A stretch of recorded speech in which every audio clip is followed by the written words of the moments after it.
selv. Men det Alexander Lie som kommer røstet her.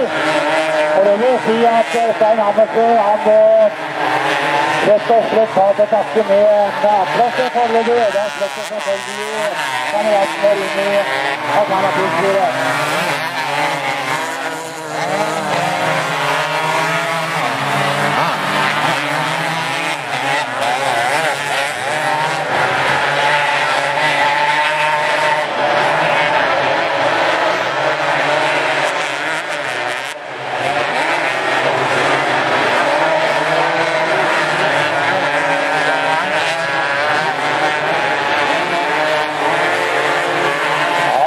Det blir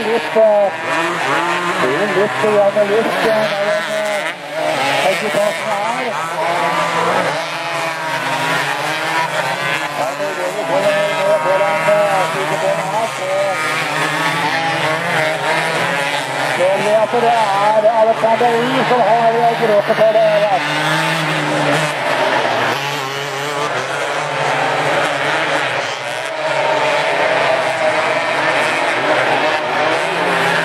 Stein Hammersø, han klamrer seg til antakten sin.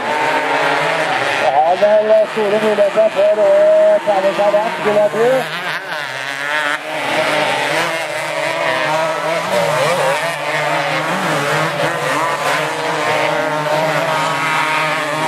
Jeg får ikke ut som han ikke kan gjøre noe med Alexander Lie. Så noterer vi også at Olav Joren, han bekler tredjeplassen i øyeblikket.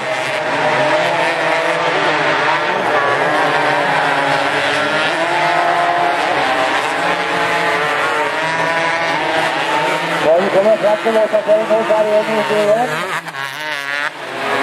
Da må vi vel se etter annet som ikke får selv, hvis ikke Alexander Lie skal klare å dette ut her. Det har litt stadig folk som har problemer borte i Aurokringen inn til Innerdalen gård. Her kommer i hvert fall Lie. Her kommer Hammersø. Her kommer Joren. Brustad kommer.